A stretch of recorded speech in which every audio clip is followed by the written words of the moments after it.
कुछ ही हफ्ते पहले सुपरमैन फिल्म रिलीज हुई। इस फिल्म में एक सीन है, पर ये सीन आपको इंडिया में नहीं दिखेगा क्योंकि इंडियन सेंसर बोर्ड ने इस सीन को काट डाला। उन्होंने किसेस काटी हैं यार पिक्चर में। बुरा लगने लगता है कि यार अब तो बड़े हो जाओ यार, नहीं खराब हो रहा जमाना। पूरी 33 सेकंड की किस हमारे सेंसर बोर्ड ने हटा दी क्योंकि उनके हिसाब से ये किस बहुत ही सेंचुअल है। पर बस एक किस प्रॉब्लम नहीं है उनकी। रिसेंटली एक मलयालम फिल्म रिलीज हुई, Janaki versus state of Kerala, और इस मूवी में से प्रोड्यूसर्स को जानकी शब्द ही हटाना पड़ा। क्यों? क्योंकि सेंसर बोर्ड ने कहा कि विक्टिम का नाम जानकी नहीं हो सकता क्योंकि जानकी तो सीता मैया का एक दूसरा नाम भी है। एक दूसरी फिल्म आई पंजाब 95, जहाँ पुलिस किलिंग्स के बारे में बात होती है पंजाब की मिलिटेंसी के दौरान। पर इस फिल्म में 127 कट्स लगाए गए।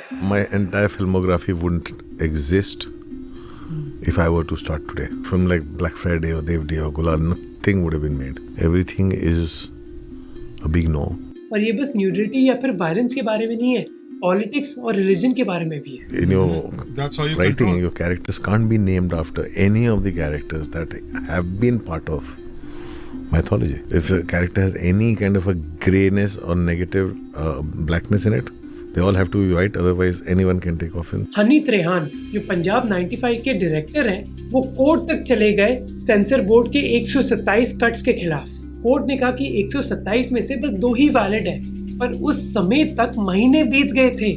प्रोड्यूसर्स के पैसे का क्या? CBFC is an independent body, so their decision of protecting the artist's expression, art, freedom of expression and the speech should not get color coordinated with the sitting government. Sensor board के साथ कौन ही झंझट ले, इसकी वजह से directors और artist self censor करने लग गए। इसकी वजह से जो आपको आर्ट दिखती है वो फिल्टर्ड आर्ट है। I think today artists are self-censoring, which is sad because, you know, truly great art can't flourish if we create our own boundaries. मुझे सबसे गुस्सा आता है हिपोक्रेसी से। सुपरमैन की किस तो बहुत सेंचुअल है, पर जो चीप जोक्स हाउसफुल जैसी फिल्म्स में आते हैं उससे कोई प्रॉब्लम नहीं है। आपने ठीक से हिलाया? हाँ ममता, मैंने बिल्कुल अच्छी तरह हिलाया। हमारे सेंसर बोर्ड का एक्चुअल काम सेंसर करना नहीं है बल्कि फिल्म्स को क्लासिफाई करने का है, पर वो हमारे कल्चरल गेटकीपर बन गए हैं। देश के बस कुछ लोग डिसाइड करते हैं कि आप कौन सी फिल्म देखोगे और कौन से सीन्स देखोगे, चाहे आपकी उम्र 23 हो या फिर 33। और अनफॉर्चुनेटली ये कोई नई चीज भी नहीं है, कई सालों से ये चीज हो रही है।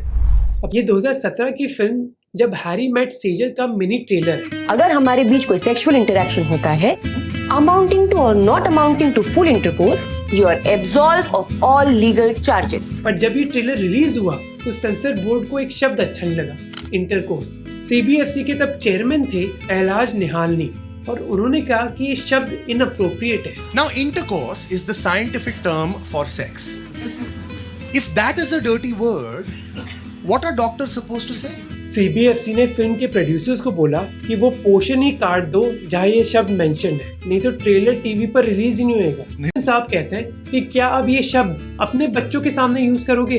और वो चैलेंज देते हैं कि अगर 1 लाख लोग जिनकी उम्र 36 से ऊपर है, अगर वो कहते हैं कि इस वर्ड में प्रॉब्लम नहीं है तो वो मान जाएंगे। अनफॉर्चुनेटली उनके लिए कि 1 लाख वोट्स आ भी गए, पर उन्होंने अपना डिसीजन नहीं बदला। अल्टीमेटली जो इंटरकोर्स शब्द था वो ट्रेलर से ड्रॉप कर दिया गया। अब मैं आपको हिपोक्रेसी बताता हूँ। उनको इंटरकोर्स के शब्द से प्रॉब्लम थी, पर एनिमल का ट्रेलर देख लो। इनफैक्ट फिल्म में कोई मेजर कट्स हुए नहीं। CBFC ने बस ये बोला कि जो इंटीमेट सीन था रणबीर कपूर और तृप्ति के बीच, उसमें कुछ चेंज किया जाएगा और वस्त्र की बजाय कॉस्ट्यूम शब्द यूज किया जाएगा इस सीन में। पर जो मिसोजिनी है फिल्म में वो कहीं हटी नहीं। No, I'm not trying to say you're fat. What I mean to say is you have a big pelvis. You can accommodate healthy babies. Huh? अब आप बोलोगे क्या यार मोग, हर बार बीच में एनिमल को लेकर आ जाते हो। In fact surprisingly I don't have a problem with animal. Animal को A रेटेड दिया गया सर्टिफिकेट। अब इट डजंट मैटर कि मुझे फिल्म पसंद है या नहीं। व्हाट मैटर्स इज कि सेंसर बोर्ड ने एक्चुअली एनिमल के केस में अपना काम किया। उन्होंने बस फिल्म को क्लासिफाई किया, कट्स नहीं करवाए। और मेरा कहना है कि जो सेंसर बोर्ड ने एनिमल के साथ किया वही उनको दूसरी फिल्म्स के साथ करना चाहिए। उनकी रिस्पॉन्सिबिलिटी क्लासिफाई करने की है, सेंसर करने की नहीं। एक तरफ एनिमल है और दूसरी तरफ इन सीन्स को देख लो। सर, पिछली बार से कितना बड़ा हो गया है। मैं समझा, मैडम आपसे ज्यादा सक्सेसफुल क्यों है? दरअसल उसकी घड़ी में हर वक्त 6:30 बजे रहते हैं। Most of these jokes are sexualizing women, which is okay. Problem आती है जब some films don't match the politics of the board और इसीलिए उनको inappropriate बुलाया जाता है। ऐसे ये है 2016 की फिल्म लिपस्टिक अंडर माय बुर्का और CBFC में इस फिल्म के बारे में तो बवाल ही मच गया। Refuse to certify lipstick under my burqa for unsettling double standards. What it calls ये फिल्म 4 महिलाओं की कहानी बताती है जो अपनी सेक्सुअलिटी एक्सप्लोर कर रही हैं। उनकी डिजायर्स और डबल लाइव्स के बारे में बात करी जाती है। अब सेंसर बोर्ड इस फिल्म को भी ए सर्टिफिकेट दे सकता था, पर उन्होंने इस फिल्म को बैन ही कर दिया। और उनकी ऑफिशियल स्टेटमेंट क्या थी? ये फिल्म लेडी ओरिएंटेड है और इसमें सेक्स सीन्स है।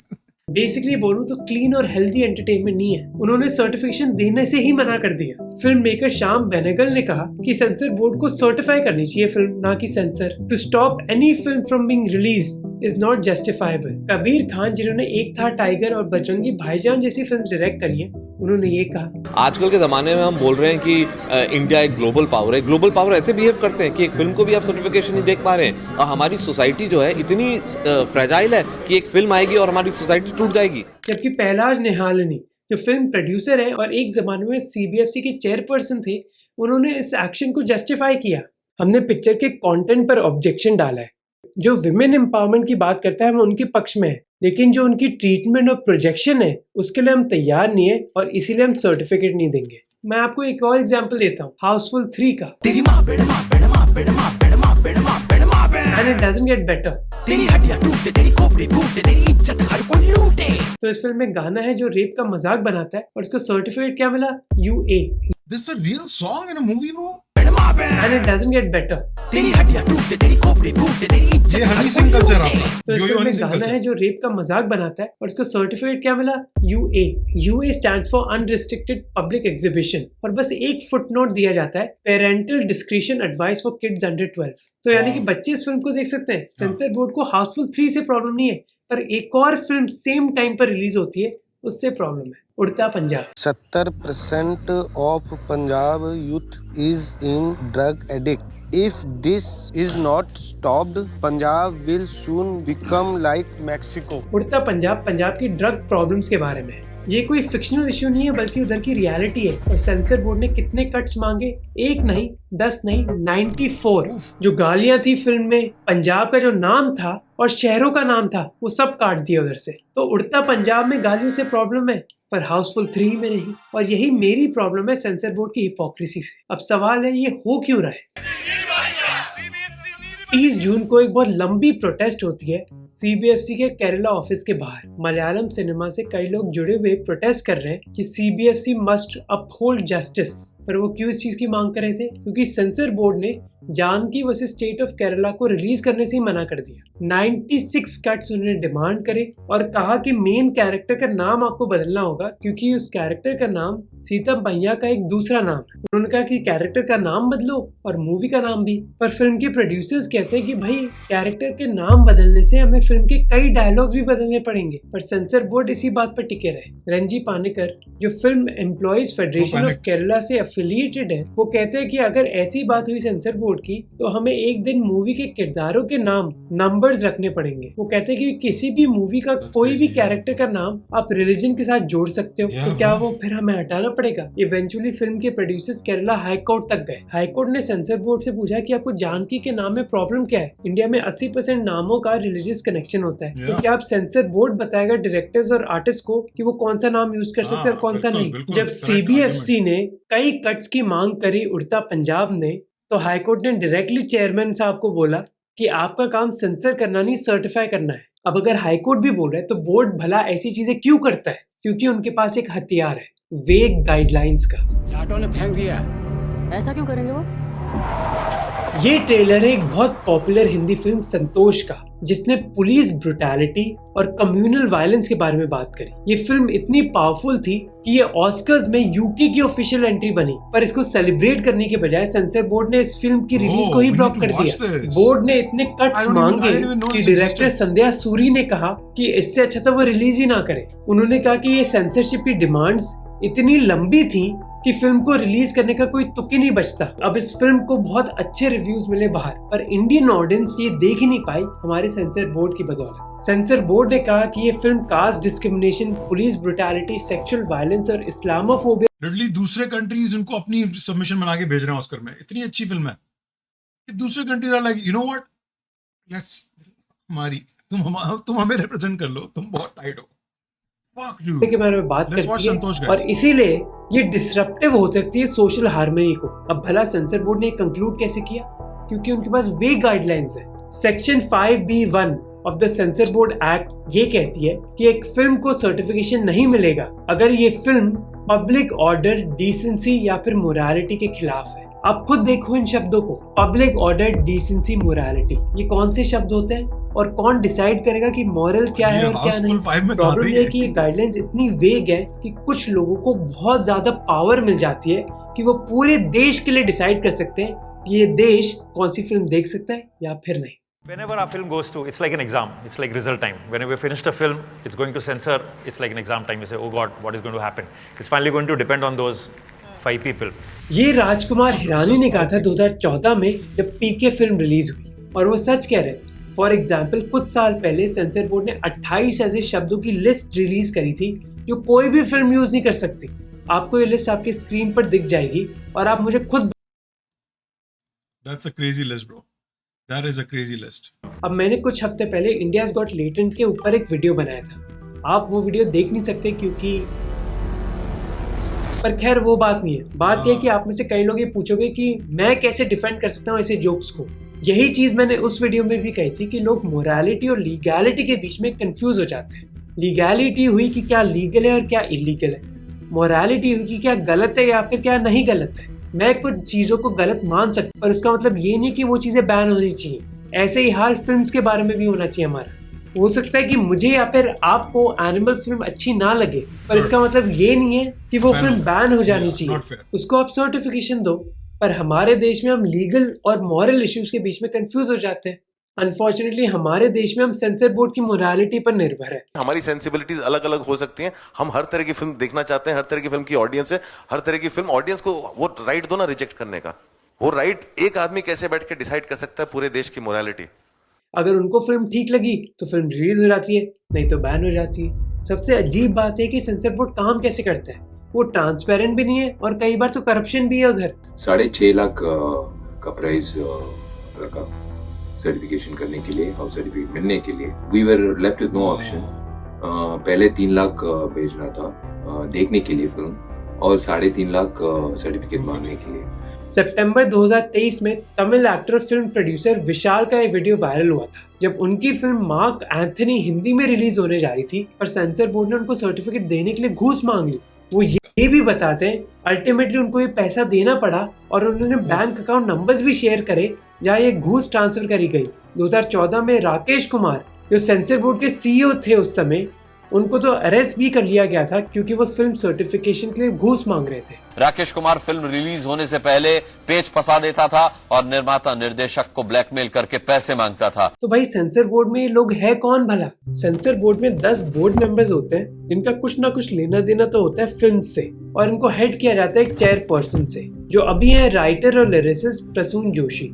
प्रॉब्लम ये है कि ये जो सेंसर बोर्ड के मेंबर्स हैं ये हर फिल्म नहीं देखते। I don't see every film that comes out in India, nor do I certify it.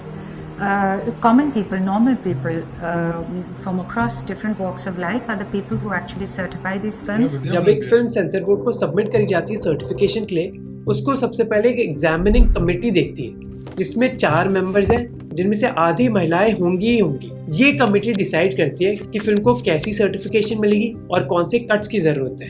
अगर कोई प्रॉब्लम होती है तो फिर ये फिल्म भेजी जाती है रिवाइजिंग कमेटी को। प्रॉब्लम ये है कि मोस्ट लोग जो एग्जामिनिंग और रिवाइजिंग कमेटी में है, जरूरी नहीं है कि उनका फिल्म बैकग्राउंड हो। इनफैक्ट मोस्ट लोगों का कोई फिल्म बैकग्राउंड होता ही नहीं है, और इन सब लोगों में से चेयरपर्सन, बोर्ड मेंबर्स और ऑलमोस्ट इन सभी लोगों को ministry of information and broadcasting select करती है। तो बेसिकली 150 करोड़ के लोग कौन सी फिल्म देखेंगे वो 4 से 5 लोग ही डिसाइड करते हैं, वो भी वो लोग जिनको मिनिस्ट्री ने सेलेक्ट किया है। इसलिए सबसे बड़ा इम्पैक्ट आपको पॉलिटिकल फिल्म्स पर दिखेगा। I think censor board in India is a kind of a dummy, it's a puppet in the hands of the INB ministry. Like incompetency of the INB ministry is represented through censor board, but जैसे 2014 में एक film ने बवाल मचा दिया। Block क्यों कर रहा है बे? आज जाने नहीं देगा। दरवाजा खोल, मेरी एंट्री है यार। शिव, जो पाप विनाशक हैं, जिन्हें किसी का भय नहीं। निकल गई। कई राइट विंग ग्रुप्स जैसे विश्व हिंदू परिषद और बजरंग दल इस फिल्म के पोस्टर फाड़ने लग गए।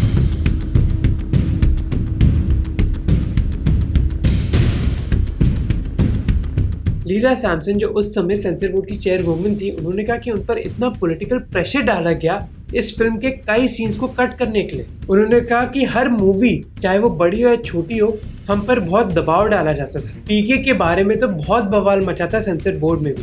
अगर हम यू सर्टिफिकेट देते तो कई फंडामेंटलिस्ट ऑर्गेनाइजेशंस ए सर्टिफिकेट की मांग कर रही थी, जबकि 2015 में एक ऐसी फिल्म आई जिसके साथ ऐसा कोई भी बवाल नहीं मचा।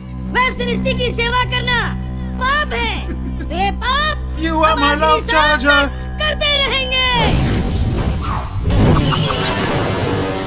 MSG the messenger. इंसान। इस फिल्म के अभिनेता थे गुरमीत राम रहीम सिंह, जिनको कई लोग भगवान मानते हैं, पर शायद वो ये नहीं जानते कि ये रेप और मर्डर के लिए कन्विक्ट हो चुके हैं। ये फिल्म बेसिकली एक रिलीजियस प्रोपेगेंडा था, जिससे ये दिखाया जा रहा था कि गुरमीत राम रहीम लोगों की सेवा करते हैं, कैसे उनको ड्रग्स और अन्याय से बचाते हैं। अब जिस समय फिल्म रिलीज हुई थी, उसी दौरान उनकी रेप की कोर्ट हियरिंग्स भी चल रही थी और एक्चुअली वो बेल पर थे। अब सेंसर बोर्ड ने एक्चुअली कहा कि इन पर एक क्रिमिनल इन्वेस्टिगेशन चल रही है, तो हम ये फिल्म रिलीज नहीं कर सकते। पर 32 घंटे बाद ही मिनिस्ट्री का पर्चा आया और ये फिल्म रिलीज हो गई, जिसके बाद लीला सैमसन ने रिजाइन कर दिया, ये कहते हुए कि सरकार उनके डिसीजंस में इंटरवीन कर रही है। अगर आपको इस वीडियो से कुछ भी सीखना हो ना, तो अगली स्टेटमेंट पर फोकस करना। ये बोला था चेयरमैन लीला सैमसन ने। वो कहती है कि हर फिल्म सबके लिए नहीं होती। लोग सोचते हैं अरे इसमें क्या कर दिया, हम कैसे ले जाएं अपने बच्चों को, पर आपको अपने बच्चों को हर फिल्म नहीं दिखानी। स्विच ऑन और स्विच ऑफ का बटन आपके हाथ में है, प्रोड्यूसर या फिर डायरेक्टर के हाथ में नहीं है। वो कहती है कि अगर आपको कोई फिल्म अच्छी नहीं लगती या इनअप्रोप्रिएट लगती है तो उसको मत देखो। और होपफुली हमारा देश उनकी बातों से यही चीज सीख सकता है कि रिमोट कंट्रोल आपके हाथ में होना चाहिए, किसी सेंसर बोर्ड के हाथ में नहीं।